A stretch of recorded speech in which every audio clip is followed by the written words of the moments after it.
So you just got done watching the fights. The kids are asleep. The wife's in the other room doing, well, what wives do. Am I the only one that does a goddamn thing around here? How hard is it to pick up after yourself? So decision time. You could either go in the other room and deal with... After all I've done today, you expect me to wanna... Or keep it locked right here, because it's time for the Billy C. post-fight wrap-up on the BillyCBoxing.com network.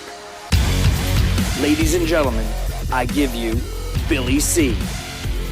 And we're coming to you live from the Billy C. studio in Lake George, New York. I'm Bill Calogero, and it's time for the Billy C. Keith Thurman, Danny Garcia post-fight show. The fight just ended. I'm sorry. The fight just ended, and the official, in case you missed it, the official scores was 116-112 for Keith Thurman and 115-113 for Garcia. And the third judge saw it 115-113 for Thurman, giving him the split decision win. I thought it was a close fight. I personally thought the fight was even. I scored it 114-114. But joining me right now, Boxing Hall of Famer Larry Hazzard. What's up, Larry? Hey, Billy. What'd you think of the fight, brother? Oh, Thurman all the way. 116-112. I gave Garcia, I gave him round 6, and I gave him the last 3 rounds, 10, 11, and 12. 116-112.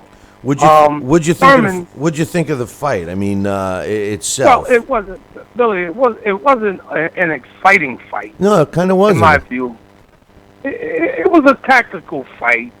Thurman was a lot more tactical.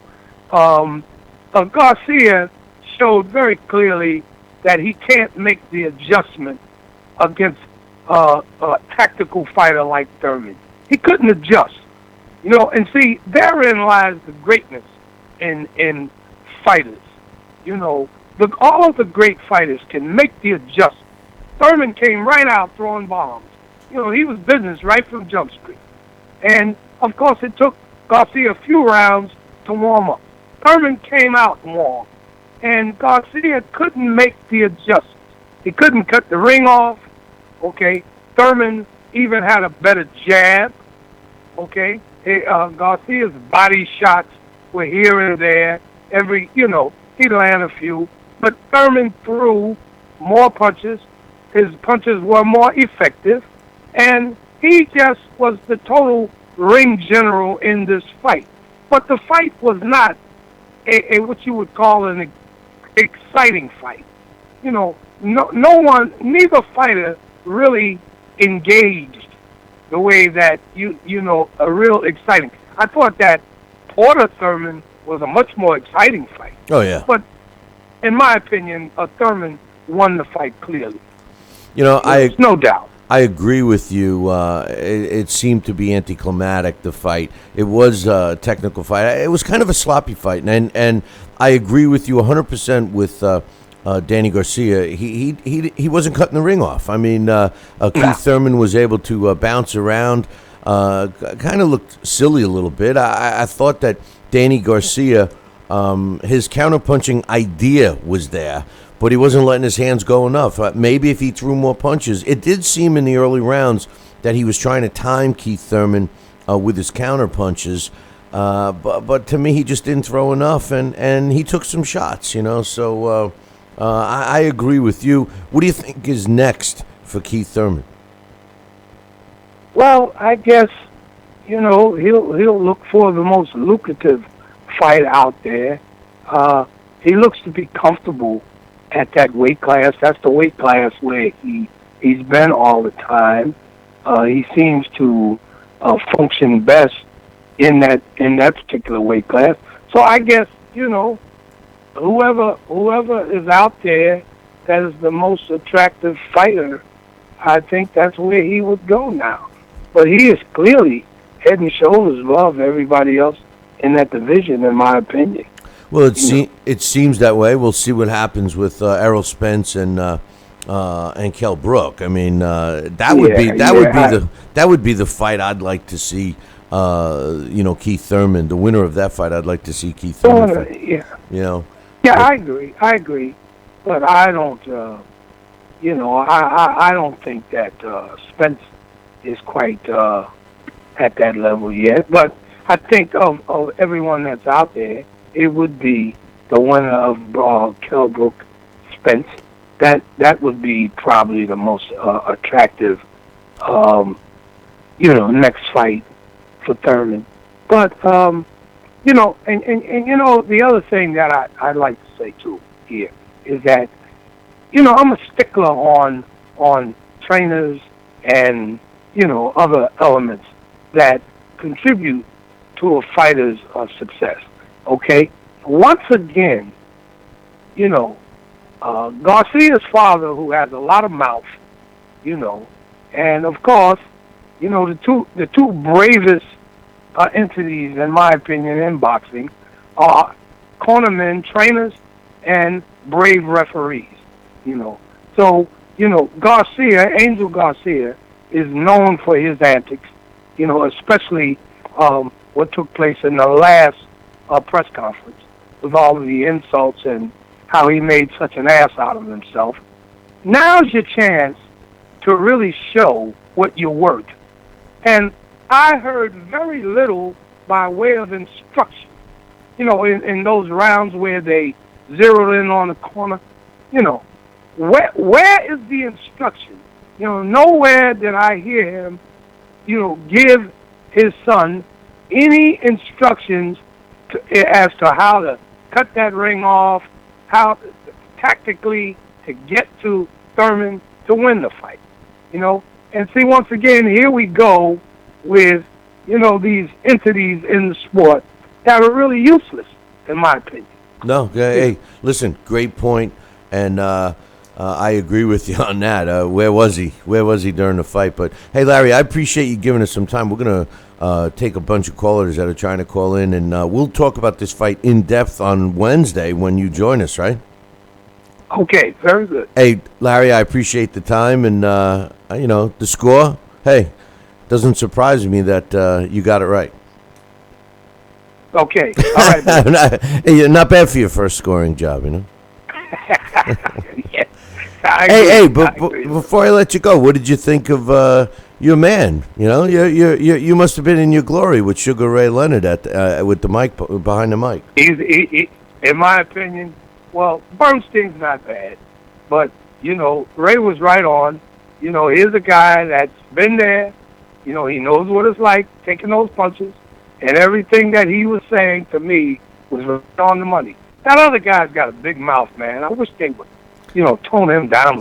He's all over. He's awful. I can't even watch it. Oh. But Sugar Ray Leonard, I found myself saying, to myself, I'm going, God, he's not really saying what he wants to say. He was like giving you a little blurb, because they kept comparing that fight to his fight with Tommy Hearns. And Sugar Ray Leonard did everything he could to say, come on, man, this is a big fight, but don't compare it with that fight, But anyway, Larry, I look forward to chatting on Wednesday, my man. Okay, Billy. All right, take care. Man. Thanks a lot. That's Okay. Boxing Hall of Famer Larry Hazzard taking some time to give us a call with his thoughts on the big fight that just took place. Keith Thurman coming out on top with a split decision victory over Danny Garcia. You heard it from Larry Hazzard. He scored the fight similar to one of the judges, 116-112. I actually had the fight even. I did give Danny Garcia some of the earlier rounds. I just felt that he did land some hard punches, counter-punching. But as the fight wore on, I thought Keith Thurman took over. With the exception of the last couple of rounds, I think that Keith Thurman's corner thought that they were way ahead and did something similar to what Oscar De La Hoya did with Felix Tito Trinidad and just tried to coast for the last couple of rounds. And I think for all the young fighters out there that may be watching or have watched this fight, let that be a lesson to you. It ain't over till it's over. Joining me right now, like he does every day, Sal Santa Cola. Sal, what'd you think of the fight, my man? Hey, Bill, I'll tell you, I was very surprised, and I give all applause to Keith Thurman. I mean, from the get-go, I saw a bunch of no's in Garcia's side. I mean, there was no cutting off of the ring. There was no plan B, and there was no sense of urgency. And I think he was nullified and shut down early in the fight. And he tried coming back. He won some of those middle rounds. He won. I gave him the last round, but I had it scored. When I heard a split decision, I said, "Whoa! Either I'm off watching another fight, or I don't know what." But I had it 117 to 111 for Keith Thurman, and I wanted Danny Garcia to win, but no way. Well, Thurman fought the better fight. hey, he was the aggressor. He threw more punches. He was busier. You know, I mean, Danny Garcia. I believe me. I wish I could make up something that he deserves, but no, he didn't deserve to win that fight. And I was very surprised he even had a judge vote for him. I had him ahead. I saw a comment you made in the chat room that he showed no urgency, and I agree with that. He didn't show any urgency at all from the first round all the way, No. and he may have shown some urgency in the final round, and he was a little frustrated that Keith Thurman was trying to just make it to the end of the bell, which hey, anybody would try to do the same. But we got a lot of people trying to call in, so why don't we open up the phone line, Sal? 845-228-8710. We are going to take one caller at a time. So if you don't come through, somebody else is on the line, just wait for them to get off. 845-228-8710. The opening fight was a Florida guy, Erickson Lubin. He improved to 18-0 with 13 knockouts, taking care of Jorge Cota in their junior middleweight fight. And that sets up a fight for a title for Lubin. 21-year-old product out of Orlando. And that particular fight, I thought Sugar Ray Leonard called that one right away. He said, this fight's going to end early. And it did. But joining us now, Sal, we got Dax Khan. What'd you think of the fight, Dax? Hey, Dax. Hey, how's everybody doing? It was disappointing.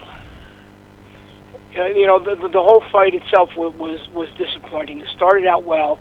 I think Danny Garcia gave the fight away. I'm sorry, I disagree with Sal. I disagree with Larry. I disagree definitely with the guys that were on the broadcast. They were horrible, including Ray Leonard, who embarrassed himself tonight multiple times. But, Keith Thurman, I believe he won the fight. It was not a big margin like that.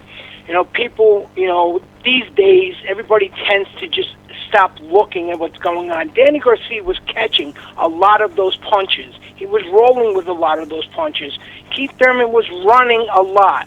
He wasn't dominating. He was edging a lot of the rounds out. He was getting more credit for the stuff that, he should have.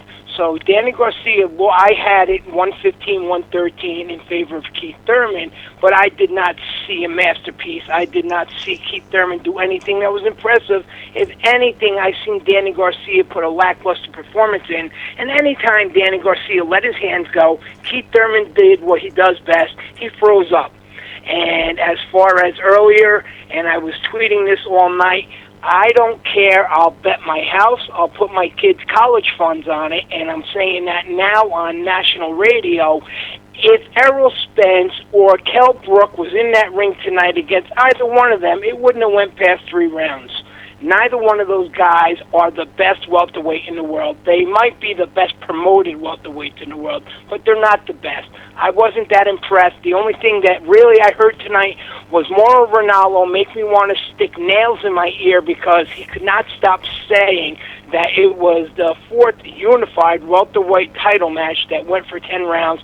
Ray Leonard, that everybody was so happy about coming in there, the comment that he made that was really, really, really embarrassing is that, Ray, this fight has some similarities with your first fight against Tommy Hearns. What do you think? Yes, the similarities are very similar. Are you serious, Ray? Are you serious? This is the best you can come up with?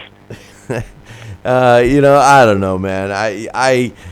that was funny, that line, but It's not funny. It's pitiful. Well, This is pitiful. This is why the sport is in the toilet. Why it's shit. It's pitiful. Well, I tell you, it's the best promotion. It's not the best fighters anymore. It's who's the best promoted. I've been saying that the last 2 days, and every time that Bill, Sal, everybody gets built up, ready for something, this is what we get. We get garbage.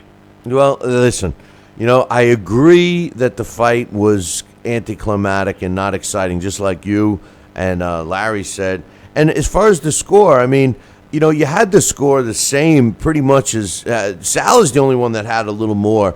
But, Larry had it the same as one judge. He had Thurman up by 2 rounds. You gave Thurman 1 round. I actually scored the fight. I gave him 2 rounds. I had 115, 113. Right, you had him up by 2 rounds. I had the fight even, and I agree with you. I did see Danny Garcia catching a lot of those punches on his glove. But at the end of the day, Thurman was the ring general. He was the aggressor. And Danny Garcia didn't shift gears, I mean, he just didn't. But Keith Thurman ran. How much did he run? But he listen, it is what it is. He won the fight. I absolutely, but in my right or wrong, what happened to when it comes down to when we go back to the old school guys, and it comes down to what are you looking at? Are you looking at the guy that's pressing the fight, or are you looking at the guy that's just looking to survive? And that's a lot of what Keith Thurman looked like he was doing. He looked like he's done that in a few fights, and Danny Garcia he didn't let his hands go. Now Steve Farhood. Basically, Bill, he told you, he told me, he told Sal, he told everybody listening, fuck you. Because when the conversation came up and said, the fans are not happy, but too bad the boxing public doesn't decide who wins the fights. So you know what? That's pretty much, Oh, you're not allowed to be unhappy with it. Well, hey, guess listen. what, Steve? Who pays your freaking salary? You look like a level 3 in the first place. Hey, Dax. I think that the bottom line is this, and we got a bunch of other callers, and we'll talk more during Monday. But I think that it goes what I say all the time. These guys pound their chest. They say they're going to do this, they're going to do that, they're going to destroy their opponent, and we got what we got tonight. We got a good fight, but nobody was destroying anybody, and this is my... We haven't had a great fight, a unification fight, and it's an insult to even compare this to Ray Leonard and Tommy Hearns or Ray Leonard and Duran or any of it. How they even compare this, and again, we'll talk about that Monday, but you know what? This is why the fans today have no fucking idea about anything that's going on when you're comparing this garbage to something like those guys like the Fab Four. And we'll be talking about David Hayes' great performance as well. Yeah, where do you see that? I loved it. I loved it. Dax, I appreciate the call. We'll talk to you Monday, brother. All right, everybody. Have a good night, Dax. Dax is all fired up, Sal. Yes, he is. I can tell. We got the phone line open. A lot of you guys were trying to call in. Now's the time. 845-228-8710. It is exactly what I've been saying with these guys. I'm going to do this. I'm going to do that. And they do nothing. But we got my man Alex on the phone. Alex, what'd you think of the fight, brother? Hey, Alex. Hey, Billy C. Hey, Sal. How you guys doing tonight? Good, thanks. How are you, pal? Good. I enjoyed the fight, but I kind of agree with Dax in part, at least. I think that it was definitely a lot like more like De La Hoya Trinidad than it was like Hearns Leonard, that's for sure. I don't know. I think why not, when Thurman knew he was ahead, why not crank up the gas, turn on the heat? To me, it seemed like when he was putting the pressure on early, he was looking good and winning rounds big. But then he found like this comfortable distance where Garcia was a little gun-shy to come in on him, and he just stayed away and played like a safety first. Sort of coasted to a win, and I don't know. You want these guys. It's like the Golden Cup is there. Reach for it, know. You said it. I don't know. You said it right. Safety first. That's how everybody fights now. Safety first. In all of the press conferences and all the quotes, he's vicious. They wanted to kill each other. Me and Sal talked earlier today. He said, "Oh, did you see the weigh-in? Oh, they look like they were going to kill each other." Yeah. It's a big act.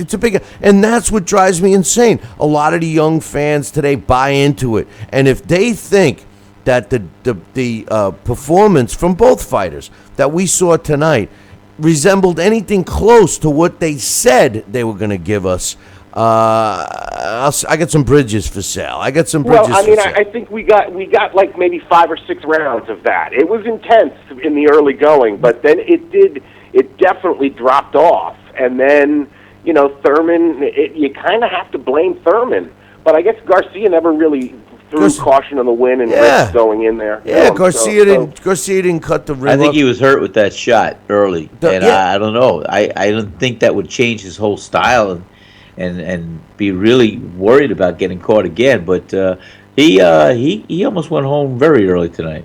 Well, you know, the problem with this could be, Sal, is that all these guys, all these Al Heyman fighters, they're all too friendly with each other. They all hang out at the big Al Heyman barbecues, and when it comes down to it, they're getting these fat paychecks. They don't want to hurt each other. Well, I said that a long time ago about the human nature part. You know, even that's why when whoever wins the sweepstakes to fight Floyd, you know, are you really going to go kill him? He just changed your life forever. You know, I mean, it's just human nature. What turns me off is how they try to convince the boxing fan that it's going to be a knockout drag-out fight. And total, you know, if you go back and watch the fight and you add up all the action, you know, of 12 rounds times 3 minutes, how much time did we actually get of the 12 rounds where there was actual fighting taking place? You know, I mean, hey, listen, it could have been worse. There could have been a lot of hugging and holding and running even more than we saw, but it definitely was anticlimactic. Yeah, it was definitely a bit of more of a C than what we thought we were going to get. We thought we were going to get like an A-. The matchup was definitely an A-. But you know, I don't know. For me, I think the inactivity is a big thing, and I think, just to sort of change the subject a little bit, but I think inactivity was an interesting little thing that played out today in a couple of different fights. Because if you compare this one to Hey Bellew, which I thought was a great fight, so much fun, and it was so much more drama and so much more intense, and you know, it did end much more decisively in a knockout. So I don't know, but I think that inactivity was a factor in both those fights. Inactivity is the enemy of every fighter, and I think it does make things like it took Thurman a little while to find his groove. As much as, you know, he did have a really great first round, it did seem like he had to sort of work his way into and warm up into finding his timing, finding the range, and they were even mentioning that part of that is the rust. Because these guys just don't get in the ring enough. Not anymore, but that's what it is. A couple of things real quick, and we want to take some other callers. What's next for each of these fighters, in your opinion, Alex? I don't know. I mean, I guess hopefully they. That's what I was trying to think. I meant to check that. Is the IBF welterweight champ, is that Manny Pacquiao? No, the IBF is Kell Brook. Oh, Kell Brook. So we got him fighting Errol Spence. Yeah, so Manny Pacquiao has no. No, he's got the WBO title. Oh, he's got the WBO. Right. Yeah, I mean, it would be nice to see a unification at welterweight, but I don't think that's going to happen. I don't know. I mean, yeah, I'd like to see the winner of Errol Spence versus Kell Brook versus Thurman. I mean, Errol Spence is a guy, I don't know, I think, like Dax was saying, it was sort of obscene for them to keep referring to Leonard Hearns, because the thing that was different about that is those guys were gladiators. That was prize fighting. This was more of a dance, sports entertainment at a very high level, and you know, it looked like it. It wasn't all that thrilling. One last question for you, Alex. What was your thoughts on Erickson Lubin? Did he perform to what you thought, or what do you think? Oh God, that was highlight reel stuff. The knockout was sensational. I love that little crouch. I'm not sure that would be a good question for Larry Hazzard. I'm not sure that's legal, but it was a great little highlight reel moment. Great shot that put him out, cracked him right on the face. And he was already well in control in that fight. It was a good showcase for him. I definitely want to see more of Erickson Lubin. Sounds good, man. Hey, Alex, I appreciate the call, and we'll look forward to you this week on the show. All right, guys, take care. Take care, Alex. It seems to be the same. And for everybody listening, Sal and myself, we're here every day. Check us out 8 to 10 a.m. Eastern Time right here on Fight TV, the YouTube channel, which is youtube.com/talkinboxing, TalkinBoxing, or on BillyCBoxing.com. Check us out. And Sal, what to you was the turning point in that fight, if any? Because what I see was it was like it was the same game plan from both fighters. I mean, neither one of them changed anything from the round one to the final bell. Well, look at it this way. The one person that did need to change something and come up with a plan B that didn't have it was Danny Garcia. If Keith Thurman was winning those rounds comfortably, he didn't really have much of an incentive or reason to change his fight game. Now, I think Keith Thurman stole a lot of those rounds just because he was busier and just because he caught Garcia with some shots right at the end of the bell. And I tried giving Garcia some of the rounds, but in the end, I just saw that Keith Thurman threw more punches. He was busier. He landed. And Garcia, like I said, there was no sense of urgency. And you have a world-class fighter. He still didn't want to cut off the ring, couldn't cut off the ring, didn't have that plan B, didn't have a sense of urgency. I mean, that last round, I gave it to him. He won. But you know what? He threw away a lot of rounds. And his hands weren't busy enough throughout the fight to come a winner. We got another caller on the line. What's your name? Where you calling from? Hey there, boys. It is Brett calling from Canada. Hey, Brett. Hey, Brett from Canada. What's up, my man? What'd you think of the fight? I didn't think it lived up to expectations. Was it a decent fight? It was decent, but it certainly wasn't great. And I totally agree with what you guys were saying. Like, the fact that they would even compare it or have the nerve to compare it to Leonard and Hearns is just obscene. No now, doubt. As far as the fight goes, I do think Thurman won. I had him winning 116 to 112 myself. It all comes back, guys, to fundamentals. Sal, you've mentioned this many times on the show in the past few weeks about how fighters today, they don't get taught how to cut the ring off, and this was a case where it really hurt Garcia bad. Thurman was allowed to dance, pot shot, pump his jab, throw the odd combination, and get out of harm's way, and he did that for virtually the entire 12 rounds. Well, he certainly didn't cut off the ring, right, Sal? He looked like he was having fun. I mean, he looked like, hey, come on, catch me. You can't hit me. I'm slipping. I'm moving. I'm talking about side to side. I'm hitting you. No, I'm talking about Danny Garcia didn't cut, like Brett's saying. He didn't cut the ring off. He cut the ring off. And that's what I'm saying is, no, Keith Thurman looked like he was having fun. I'm sorry. Right. And out there. And Danny Garcia just, like I said, I was emulating cutting off the ring into my chair. I was standing up. I said, come on, move that foot over there, move here. And it just didn't happen. And I blame his corner. I blame him. But, when you're on that level, you're supposed to have this innate ability to do these things and to sense it. You don't need to be told it. But his corner could have reinforced what they saw. And I don't know what they were saying, but Danny Garcia was definitely giving those rounds away early on and in the middle. And like I said, there was no plan B and there was no sense of urgency because he would had to have gotten back into the fight, and because no way was he going to win that decision on my scorecard. He was going to have to win by 10-8 rounds or get a knockout. Hey, Brett, I've been asking everybody the same question. First and foremost, what do you think should be next for both fighters, for Keith Thurman and Danny Garcia?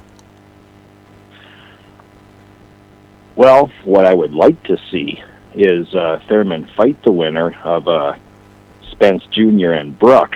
Now, whether that'll happen or not, I can't say. As far as Garcia goes, that's a good question. I think the first thing he needs to do is to get himself a new trainer, because I think his father, Angel, has taken him as far as he can. And he clearly, if he wants to stay in these big fights, he needs to have a better corner. Because did you guys notice that after the fight, when they were talking to Garcia, he clearly thought he won the fight.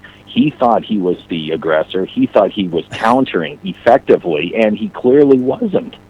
No. So that's a case of really like piss poor training, and I think he needs to get away from his dad and find someone else who can better utilize his skills, because he's got them. Well, So, he certainly didn't go to a plan B in this fight. He just kept doing the same thing over and over and over. And one last thing, Brett, what'd you think of Erickson Lubin?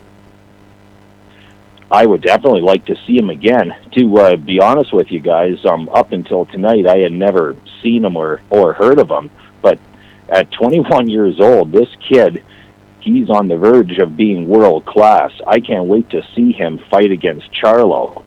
My only concern for this kid is this too fast for him, and is he ready for a guy like Charlo in a world title fight? Well, they both. I don't know. It remains to be seen. Well, they both have had a pretty easy road to where they are. Charlo happens to have a belt. But I see exactly what you're saying, and I agree in a way, because Lubin, although he won in dramatic fashion, knocking out his opponent tonight, he did it in a sloppy way. I mean, a fighter with some power could have kept him at bay, and at times he just lunged and was just trying to. He looked very cavemanish in there, and we'll see. Charlo will definitely bring out either the best or a different version of Lubin that we haven't seen, like maybe with an L coming after the fight. So we'll have to wait and see. It kind of makes me wonder, because I do agree with you, Billy C., that he did lunge in. Do you think that's just inexperience? Like he hasn't had a lot of fights yet, really. Well, I think that he took his opponent lightly, and he's been in there with some fully iced cupcakes. So we'll see. Charlo will be a real one for him, and it'll be a good matchup. Two young fighters, so we'll see what happens. But any final thoughts, Brett? We got a bunch of callers. We're going to try and take some more callers.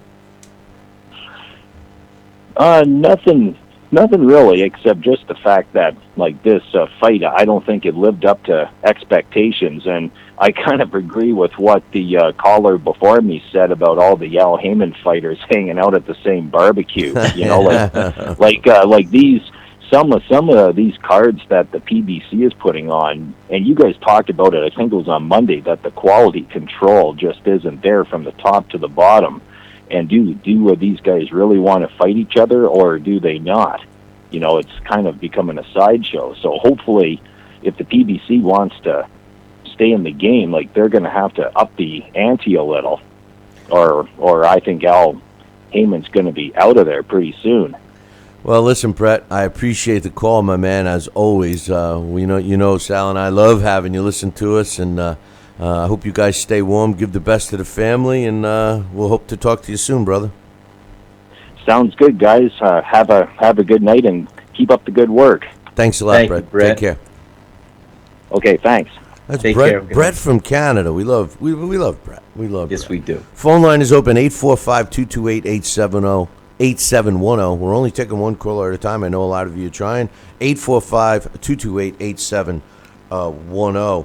And, the interesting thing, Sal, for me anyway, is, what Brett just said about the PBC and making the fights and what have you. They are. And I think what's happening now is they're forcing these fights. But we got another caller coming in. Let's see. We got another caller on the line right now. Sal, what's your name? Where you calling from? Hey, Billy, it's Alex from Tampa. Hey, Alex, what's up, man? What you think of the fight? Hey, how's it going, Billy? How's it going, Sal? Just calling in. I just really thought, to me, the steal of the night, the fight of the night to me was Erickson Lubin. I thought, here's a kid who's 21 years old, going up fighting a guy who's 23-1 in Coda. I thought it was a pretty good display of a fight, just from a guy who's so young, and go in there and knock out a guy who's that age. I thought it was a pretty good display of boxing. I think right now the junior middleweight, super welterweight, 154 pound division is pretty stacked. I mean, you got Andrade, Canelo, if you want, still 154. The Charlos, well, I think now is what Jamal. I think he's going up. 154 is pretty stacked. So I think Lubin has a pretty good chance of dominating this division as you go forward. I just think he really needs to kind of take his time going forward and just like they not rush him into a big fight, kind of like how they did with Mayweather's guy, the young guy from out of Baltimore. But I think the fight with Lubin was a pretty solid fight tonight. Moving on to like the main event, I thought to me Thurman clearly won the fight. It was pretty lackluster. The fight reminded me most. I mean, I know Dax was really going hard and really upset about the comparison to Ray Leonard and Tommy Hearns, but to me it was more akin to Ray Leonard and Hazzard. I mean, here you have one guy who's pretty much fighting on the back foot the entire night, and one guy who's trying to cut off the ring, but just wasn't able to really pull it off, so to speak. So, I mean, I think the comparison should be more to that. I mean, I'm not sure why Dax was just so out of his head when he called on the phone earlier. I mean, I just didn't really get that. I think sometimes we kind of forget that, you know, fights and like parallels to the past like this have happened. I mean, you know, like I said, that Leonard Hagler fight was pretty similar to tonight's fight, even though it didn't have the same level of fierceness to the fight. But I thought Thurman clearly won it. It was pretty. I mean, they really don't match up well, to be honest, because they're both counter punchers to quite an extent, and it just, you know, to see two counter punchers go against each other was just not really that really good of a fight. You know, as far as the Lubin comment, I think that time will tell. He's had a pretty easy path so far, Alex. But my main comment to your call is, you know, the difference between the Sugar Ray Leonard and Tommy Hearns fight wasn't so much the fight. Obviously, that was a much more entertaining fight, but it was the era.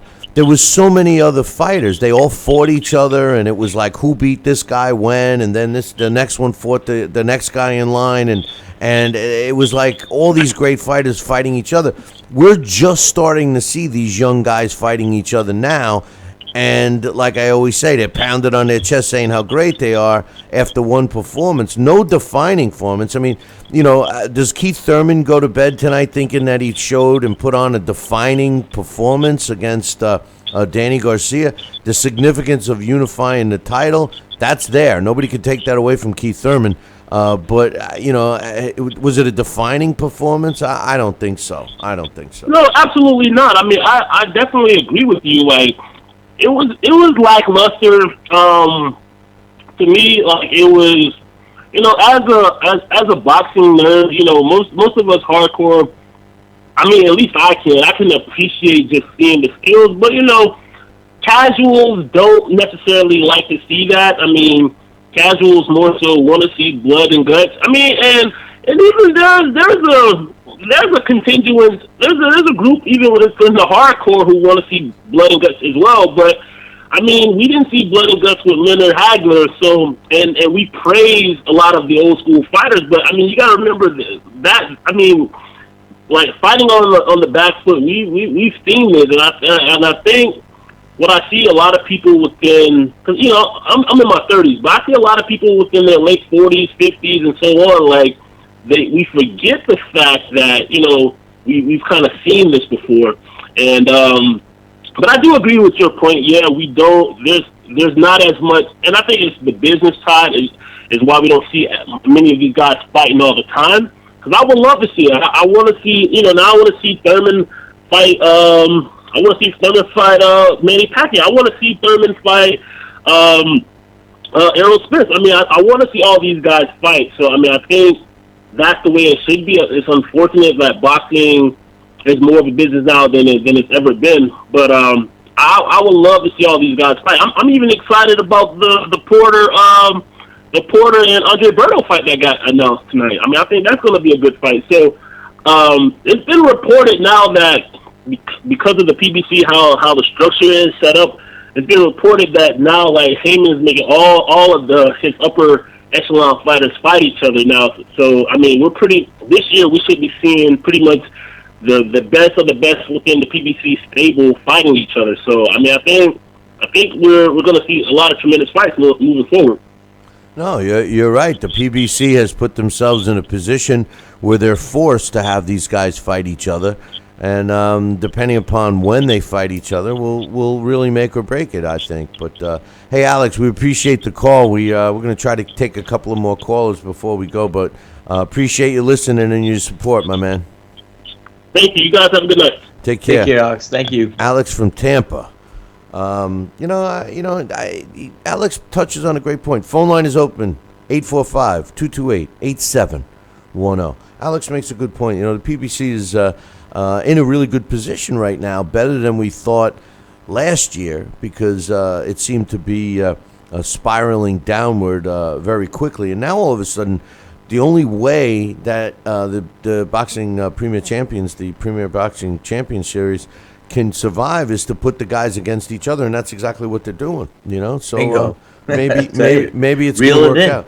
But it's funny. Another comment that Alex made was something that you and I actually talked about before earlier today. How the fighters of yesteryear wanted to fight to prove they were the best. Now they fight for the money and to protect their own. We got another caller coming in right now. What's your name? Where you calling from?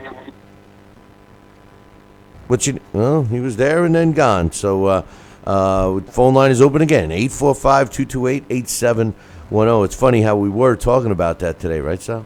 Yes, it was. I mean, we're doing that earlier, just in the afternoon. Yeah, and it shows, like when these guys are pounding their chest saying how great they are, they're going to do this and do that, and then they put on a safety-first performance. It is what it is, right? So we got another caller coming in right now. Another caller on the line. What's your name? Where are you calling from? I'm the unknown caller, calling from Brooklyn. The unknown caller calling from Brooklyn. Okay, I'll go with that. What'd you think of the fight? Well, it reminds me a lot of Bernard Hopkins versus Joe Calzaghe.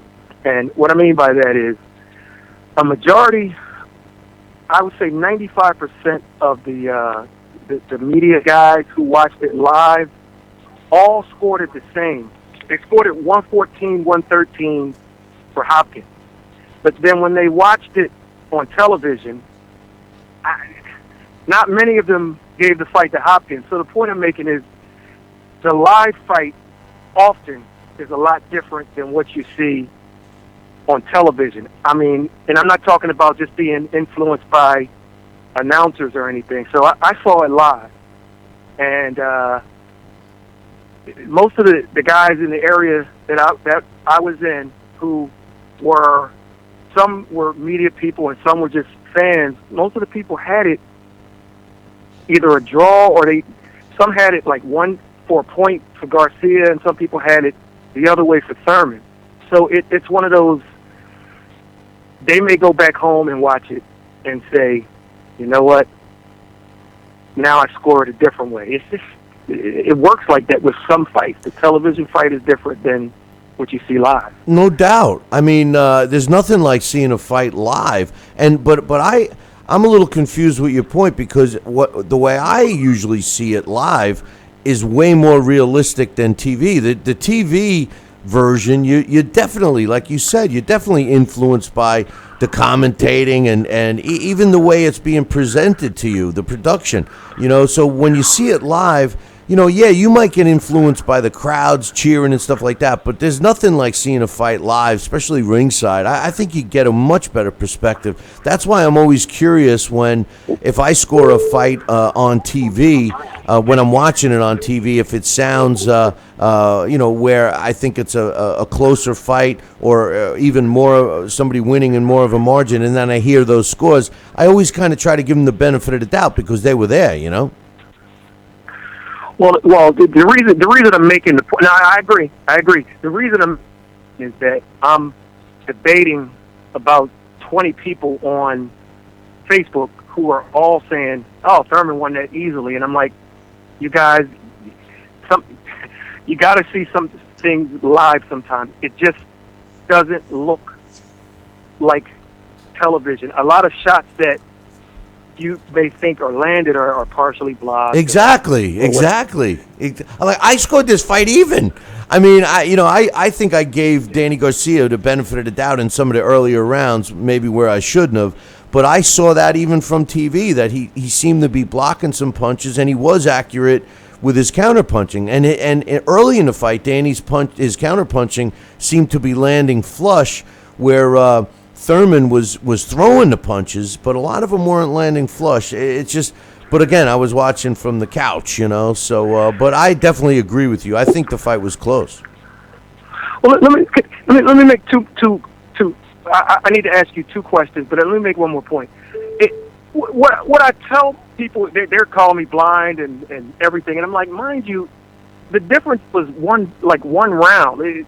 One judge had it one way, the other. So I mean, I'd never let you referee a fight. I'm like, well, but you're saying the referees are okay, yet one gave it to one guy, one gave it to the other. And the card that was the difference was by one round. But let me ask you this, because there's some conspiracy theorists in the Barclays Center. Two questions.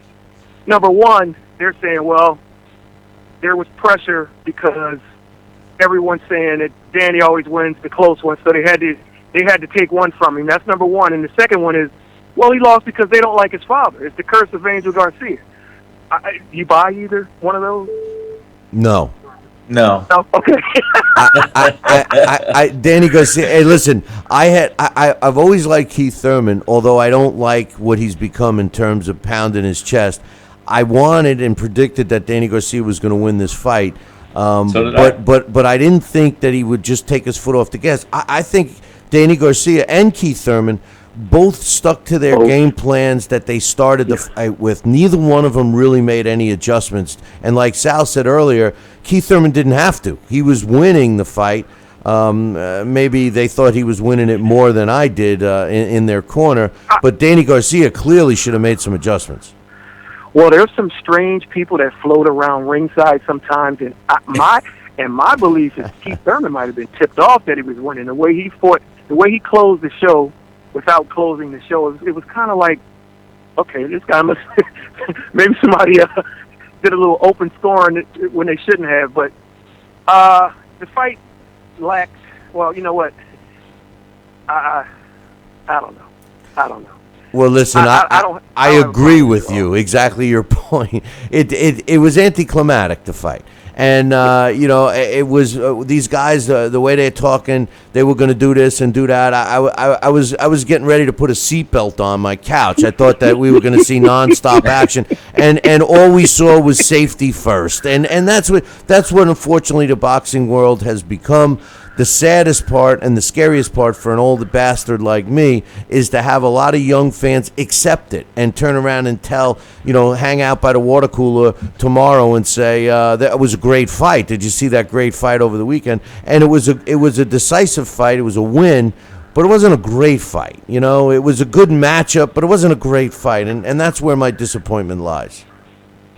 Well, I'm sorry that Ray Leonard is getting a paycheck from Al Heyman, because I would like to ask him off the record, like, come on, man, tell me what you really. Listen, man, he had a hard time not saying what he really felt. Are you kidding? Come on. When they kept saying to him, "Oh, this is so similar to you and Tommy Hearn," come on, no, it's not similar to you and Tommy Hearn. Sugar Ray Leonard should have said, you can't find a fight that was similar to any of my fights when I fought. So I mean, that's the truth. That's the truth. But hey, listen, unknown caller from New York. We appreciate the call, and we're glad that you gave us a shot, and hopefully you'll listen again.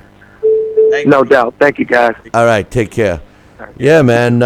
He's right. He's right on, man. He's right on. I like the conspiracy theories he said was floating around ringside in Brooklyn. So I don't know. That voice sounds familiar to me. My mind is working. I think we've had him on the show before, almost maybe even as a guest. But we got another caller coming in right now. We got another caller on the line. What's your name? Where you calling from? Michael, calling from Queens, New York City. Hey, Mike from Queens. What'd you think of the fight, brother? Well, I think the fight was lackluster, like you guys said, too. The sad part of it all is that these fighters, all these out-human fighters, they lack that killer instinct that we got used to seeing with Pacquiao, Marquez. These guys go toe-to-toe. They would give you everything they got. They didn't care if they were going to take a hit coming in. These guys, once they get hit, they get a little gun-shy, I think, like Danny Garcia did early in the fight. He got a little gun-shy because he got stunned a few times. And I think that Thurman got a little overconfident then and thought that he had too much of a lead, and that's why he backed off towards the end of the fight and danced around too much. Well, I agree with you, and Sal and I were talking about that exact topic today off air earlier in the day. Everybody's safety first, and you know, you could even argue that when Danny Garcia did connect a solid shot to Keith Thurman, he immediately backed off. He didn't want to really get into the body shots. The body shots, because we all know that's his weak spot. But see, you know, when we watch Pacquiao and all those great fights with Marquez, right? I mean, the guy got knocked out in that fight cold because he was going in for the kill. And what fighter do we have now in that weight class, especially, that actually has that instinct? Even Pacquiao no longer really has that bloodthirst anymore. I mean, but I still think he would probably compete well against all these guys. I don't even know who would beat Pacquiao. Well, I don't know how you feel about that. I just don't think the boxing game has any fighter with the killer instinct. I mean, Triple G, he's a business guy. You know, he goes in business as usual. He's not. I don't think he's got the killer in him, but he does want to destroy his opponent. Listen, the fighters in the Sugar Ray, Leonard, Tommy Hearns era, the last great era of boxing, if you will, those guys had they had a complementing cast. There was so many of them, that every fight was important. Now they could fight 25 fights before they fight anyone of value today. Exactly. And everybody's. But you know what? We also do have like fighters like Lomachenko who went straight for the, who fought Salido, which I think was a little premature. But fighters of that ilk have faded away. And now with all these PBC fighters, you were bringing it up earlier how, maybe they'll be resurrected, but they're all fighting each other. But that might be a problem too, because we might get a lot more of what we saw tonight. Exactly. We're going to get exactly what we saw tonight. This is the norm. This is what we're going to get because their main concern is nobody wants to hurt each other. Nobody wants to lose. Everybody wants to make maximum money. Sal and I were talking earlier today that the main interest in guys during the Hagler, Hearns, et cetera, era and before were to prove to everyone that they were the best. And if they had to take a loss along the way, so be it. At the end of the day, they wanted to make a living and they wanted to prove that they were the best. Today, it's like exactly. And today, all they care about are two things: making as much money as they can, fighting the least tough opposition, and keeping an O intact. Because when you have the O, that equates to money. So I get the business end, but the sport itself is suffering, and I can't see how a lot of young fans will stay with the sport if it continues on the path that it is. Well, it's funny because I'm 41. And I grew up with a father. My father was a big boxing fan. That's the reason why I'm into it. But I'm sort of on the cusp where I saw some of those older fights, and I grew up in that era only because fortunately I was exposed to some of them at a younger age. And then you see the era of like Mayweather, the contrasting fighter, as to Pacquiao, where you had you're either a Pacquiao style fighter or a fan, or you're a Mayweather style fan, which I don't know how you could ever be. You can appreciate some aspects, especially when he's Money Mayweather. Pretty Boy Floyd rather instead of Money Mayweather, where he changed his style and started dancing a lot more. But you got to wonder what's going to happen now in the future. It's a real perilous path because it's a world according to Heyman on one end, right, with the PBC, and it's just as scary because I want to see the sport succeed. And after tonight, and after some of these bad decisions that we've seen in the past, you got to wonder what's going to happen. Well, hopefully, the only way it could ever get back to the way we hope and the way we wish that it will is if the fans have to say no. As long as fans keep buying this crap, we're going to keep getting it. End of story. All I can say is this. We are getting the matchups that we want to see. We are.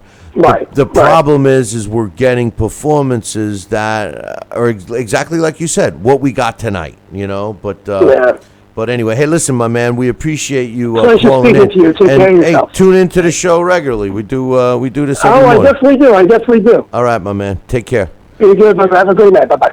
We got my man from Queens, Sal, saying the same thing. And it makes me feel good because he just told us he was a young guy and he's thinking like us. So maybe I'm wrong. Maybe there are some young fans out there who share our passion and want to see the same things we see.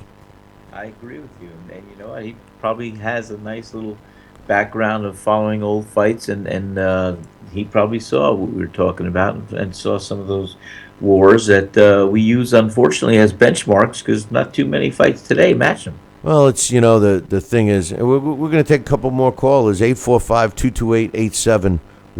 I know a lot of you guys are trying, so you just try back, and we'll take them one at a time. The fight tonight, leading up to it, like we talked about earlier, both of these guys, Danny Garcia and Keith Thurman, were talking a lot of smack about each other. Getting vicious, the bulging eyes. I know you were talking about the stare down today. Finish, because I want to just add something. No, I know the stare down and all that. They had a stare down. I swear, their noses were French kissing, and their lips were. I mean, they were right in each other's faces. But that was the talking. Their eyes were piercing through their armor. But that was the most vicious part of the fight. That was the stare most down. vicious. Because you know what? But I saw it tonight. And I'll tell you, for me, this always meant something. And Danny Garcia didn't even want to look Keith Thurman in the eye. He didn't. And I was very surprised after what I told you this afternoon that I saw. Well, some fighters don't do that. I know that. But, like I said, after what I saw earlier, I just anticipated a little bit more. And I didn't see it. I was disappointed that Danny Garcia didn't try to make any adjustments, and I think Larry Hazzard was on, dead on when he said that he heard no instruction from Angel Garcia in the corner. I know Dax was real passionate, but Dax and I had talked many times about Angel Garcia, and the guy does absorb a lot of the BS for Danny. But at the end of the day, maybe he's not as knowledgeable. I know some of the guys in the chat room. By the way, we know that we're on several feeds right now. If you want to get some of your comments discussed, come on into our chat room on BillyCBoxing.com. That's the chat room that we monitor. All these other chat rooms that we hear about, we don't know. But what we did see in the chat room with some comments about possibly getting another trainer for Danny Garcia.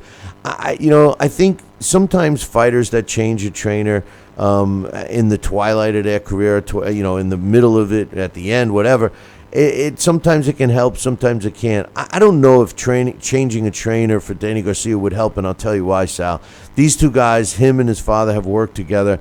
And they're going to go as far as they can, and they may have reached that pinnacle right now, And I don't think that by tweaking it or making an adjustment or, removing Angel Garcia, maybe adding another guy to it might be a smart move. But what do you think about that?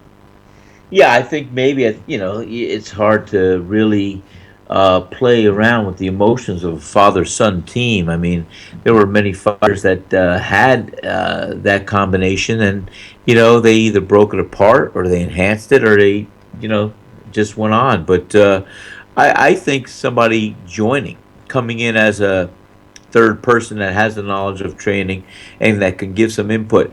Here we go again. I'm gonna tell you another thing. I would have liked to have seen from Danny Garcia's father tonight, a little bit more assertiveness, saying, "Hey, son, you're losing this fight. You got to go out there and do something. You got to close the show." Even if he wasn't that far behind in his mind. Wait. He should have said something like, "Hey, you're following him all over." Wait, Sal. I'm shocked that you didn't use your. You say this all the time. Why didn't you say? Why doesn't he say to his son, "You're blowing it, son. You're blowing it." And that's where I was just going to go right now. You just took the words out of my mouth because I'm going to use as that benchmark that I just talked about. Beautiful Angelo Dundee saying to Sugar Ray Leonard when he was fighting that fight, and he said to I guess one of the Hearns fights, he said, "Hey man, you're blowing it, son. You got to go out there now." And he just did just what he said he was going to do, what he was told to do. Angelo Dundee helped light that spark under Sugar Ray Leonard's butt, and Sugar Ray went out that very round and put a combination together that said, "Hey, I'm here to win tonight. You're not going to take this from me. I'm going to show you what I'm all about." Yeah, but hey, that was a classic one. But let me tell you something. If you want to see, Antonio DeMarco was getting beat up for 11 rounds, and he goes back to 10 rounds, and he goes back to his corner just before the 11th round, and they said, "You need a knockout to win, Antonio." And he goes, as calm as day, he goes, "Okay," and then he goes out for the 11th round and knocks out his opponent and wins the fight. So there's many ways. Just stoic. Yeah, there's many ways of getting the job done, but the point is just get the job done. And that's it. Danny Garcia didn't make any adjustments tonight, Sal. It's why he lost the fight. I mean, my final thought is Keith Thurman won the fight. Even though my scorecard, I know I was swaying towards Garcia a little bit in the beginning. I had the fight even, but the truth of the matter is it was somewhat of a close fight. Thurman won. He didn't blow away Danny Garcia, but I think he clearly won, even though it was only by a round or 2 or 3, depending upon the scorecard. You had him up by 4 rounds. He won the fight. It was, in my opinion, anticlimactic. I got criticized earlier in the week by somebody in the chat room saying that, I'm always saying about fighters pounding their chest. Well, this was a great example why I say it, because Keith Thurman pounded his chest for the last 2 months about how he was going to destroy Danny Garcia, and he's in the fight. He was running around trying to, land his power shot, and he didn't destroy anybody, and he didn't even take a chance to destroy anybody, and neither did Danny Garcia. So my point is what I believe, and the point I was making about these guys pounding their chest came true. These guys talk smack during the press conference, and if the fans think that they need them to do that in order to drive interest into the fight, then they're not really boxing fans, because the interest is already there. If let's say for the Kell Brook and Errol Spence Jr. fight, if they never make a comment between now and the first bell, everyone in the sport of boxing knows that it's going to be a good fight and it's a good matchup. If Klitschko and Anthony Joshua don't say a word between now and their fight, if they don't say another word, everybody knows it's going to be an important fight, it's going to be an entertaining fight, all of that. So, I mean, listen, if you're going to talk the talk, you got to walk the walk. They were all saying that both during the fight. The jokes of the commentating team, specifically Mauro Ranallo, was saying that these guys were talking the talk, and tonight they're walking the walk. I don't know. They look like they were walking a dog with a yo-yo. That's what I think they look like. What do you think, man? Well, I think, like I said, and like you were saying, Keith Thurman was pounding his chest and saying all the right things that he wanted to say. He backed it up for the most part tonight, except, it wasn't a blowout. He didn't hurt him and put him down on the canvas, but he did clearly win on my card. And like I said, I was trying to sway, if I could, for Garcia, but objectively I couldn't, because I saw Keith Thurman being the busier fighter, throwing more punches, avoiding some punches and landing some shots. And I tried to see Danny do the same, and Danny slipped some punches. He caught some body shots. He caught Thurman with. He did some good job here and there, but he wasn't busy enough. He didn't let his hands fly. The one punch didn't set up the next punch. It was just a little flat. He was not engaging where I thought he would be. Yeah, you said it in the chat room. What did you tie your hands? Did you really put tape on your fingers because you stopped typing? But I did. in the chat room, you said that he didn't fight with urgency, and I think I think that was the best description because he certainly didn't seem to be fighting with any urgency when he should have.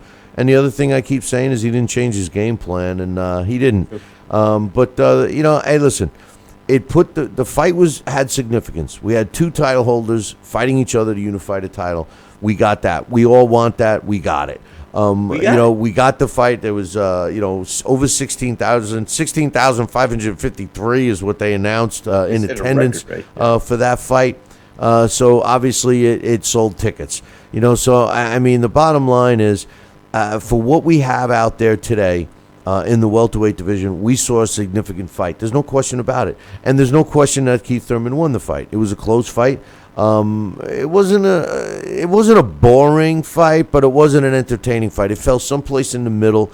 I'm sticking with my anticlimactic analogy. Yeah, my adjective, but I'll use it as an adjective. But the truth of the matter is we're taking a step in the right direction. It seems that the PBC is either this was part of their plan, or they're against the wall and they're forcing these guys to fight each other. And I find it funny, and I don't know who said it, if it was Dax or Alex or one of the other callers, how these guys seem to be buddies with each other. I mean, here you had on the set Errol Spence Jr. and then sitting right next to each other. I mean, they could have put Errol Spence in the middle, but they put Sean Porter and Andre Berto sitting right next to each other. And these two guys are supposed to be fighting in a couple of weeks. Well, in another 6-8 weeks or whatever it was, April. I think the fight was in April. But, usually you get announced to fight a guy. Next thing you know, you're painting their picture on the heavy bag, right? well, that's it's so funny. It was back in the old boxing days when we were going for the All Army Boxing Team Championship, and we had a round robin. We had a couple of lightweights like myself. There was a fighter from California, Juan Dominguez, and there was from Minnesota, Corky Curry, and these guys turned pro. They were pretty good, and so we're beating the hell out of each other every day, sparring, doing this, doing that, and we're palling around every night, everything else there. But you know what? When we got in the ring to fight, we put our smiles away, man, and we were all business. We said, we're going to tear your freaking head off, and that's what we did. Yeah, well, this in this day and age, they say that in all the press conferences, and then come fight night, they don't want to really mix it up. Nobody wants to get hurt, and at the end, they're hugging and kissing so much that they should get a hotel room. I mean, no, but it wasn't like that with our generation. No, it was not like that. But in any event, hey, for anybody that just happens to be tuning in and you don't know about this show, we've been doing the show for we're in our 14th year now. And we do a daily show, Sal and I, and we have callers, we have topics. Check it out. Our YouTube channel, which gets all the shows updated to it, is www.youtube.com/talkinboxing, TALKINBOXING. We're also on Fight TV and BillyCBoxing.com, and on 38 stations around the U.S. and Canada. So check your local radio listings in the sports program and see if we're on. We do air all different times and all different places, so check that out. We'd love to have you start listening to us. And remember, if you take the time to drop us an email, we'll take the time to read it on air. If you have any questions, comments, or concerns, drop us an email, Billy@talkinboxing, TALKINBOXING.com. Sal, final thoughts on the fights, where these guys go to from here. What do you want to close with? Well, I'll tell you, I just, I watched the first fight too that we talked about with Erickson Lubin and Jorge Cota, and Cota, he had that. They were both unorthodox. They're both southpaws, and Cota had a very strange stance there, and he was either cocking that straight left hand to try and come over with that, but I knew that Lubin was just going to time him and put him away early, and he did. So it was exciting. Well, wait. Let me just say one thing about that fight. Both of those fighters, the reason why it looks so awkward is they both switch during the fight. Yeah. They both have the ability to go from, orthodox to southpaw, and they both were doing it to each other during that fight. So go ahead, finish your thought. That's why No, it looked like that. it just seemed. I called it. I thought Lubin was going to come out the victor from the first round when I saw them out there, and I just didn't really feel that Coda had that stance. It was a little, like I said, unorthodox. What I saw, it was cocked back and kind of cowled over a little bit, and it exposed him, and he got caught early, and that was it. But yeah, I think Lubin has got a good future ahead, what he's going to do, and Cota certainly can look at what he's got to do to get back on track. But wait, let me ask you this. Yeah. Lubin, all right, now he's getting a title shot. Now, just forget about who he's fighting, because personally I don't think Charlo, who's currently holding the belt, I don't think he's is a legit champion-level fighter anyway. But my point is a guy like Lubin, whatever he is now, 18 and 0 with 18 and 0. maybe 13 knockouts. Yeah, 13 knockouts. And he's been protected. Remember, we called him. He fought on the Florida Golden Gloves on LDL TV. Yeah, we were down there. We were there for that and called that. So I mean, this was a guy that we saw, before he turned pro. As a matter of fact, he turned pro right after that. Yeah. And the thing is that they kind of I'm not saying they rushed him, but they definitely hand fed him some cupcakes, and he's going to go from the cupcake level to a title shot, and this is where a lot of the problem is. You know how we're always talking about these fighters should be climbing that ladder, working their way up, and I don't think no disrespect to Erickson Lubin, because I like him and I hope he does very well, but I think that he might be taking a big step here in his next fight. I mean, Cota was a perfect guy for him. You heard what they said. He had no amateur background. A lot of his fights were built up. You saw it with his stance. He had no defense. He was awkward because of his inability. He had no technique, no sweet science, if you will. And Lubin now is going to go from that, which was arguably the best opponent he ever faced, to, unfortunately, we gotta say it, to a world champion. I think he's got a tough road ahead, bro. I think he does, but I will tell you this: part of the mindset and the promotion, and this was popular. It was starting to happen in the '80s, where they would protect a fighter, feed him cupcakes here and there, and test him every once in a while.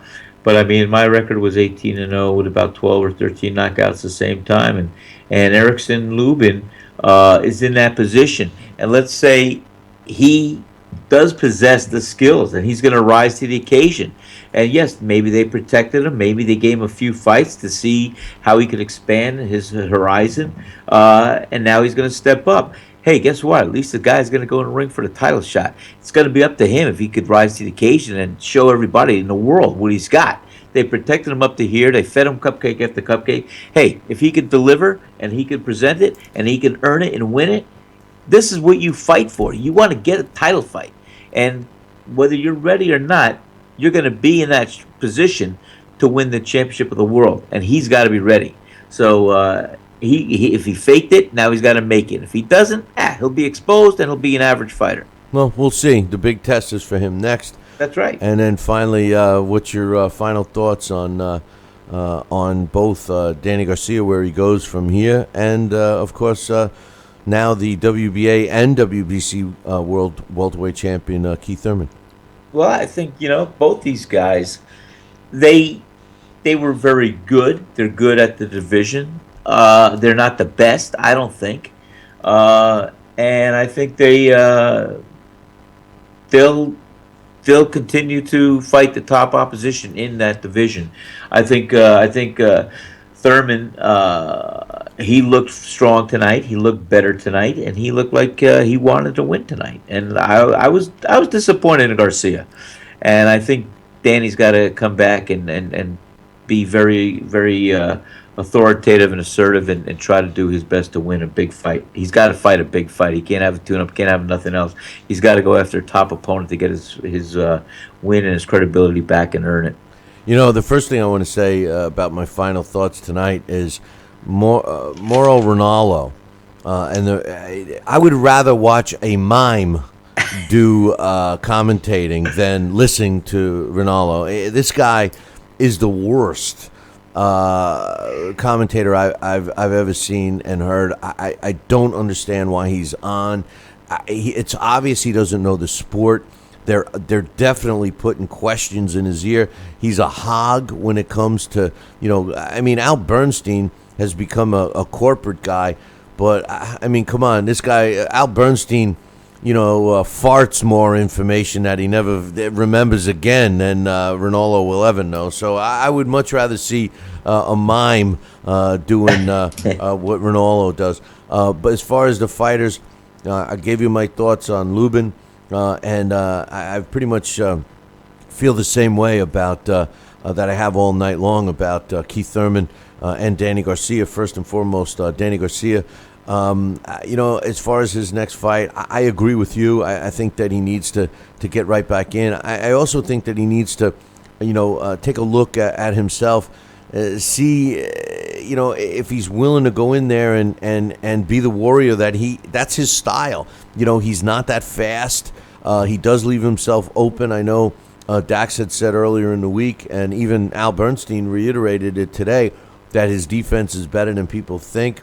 And he was catching a lot of those shots that I don't think he got credit for. They were hitting his glove. If you go back and watch some of them, you'll see a lot of Thurman's punches were, coming off of Danny Garcia's gloves. But at the end of the night, he didn't throw enough punches, like we said, from, as soon as we kicked off this show. And I think when he reviews the tape, he's going to realize that he didn't go to another game plan. He showed no urgency, like you said in the chat room. And basically, the only person he's got to blame for losing this fight is himself. As far as Keith Thurman's concerned, he did just enough to win. He is no killer like he tries to act like he is. This is a safety-first guy who does not like to get hit.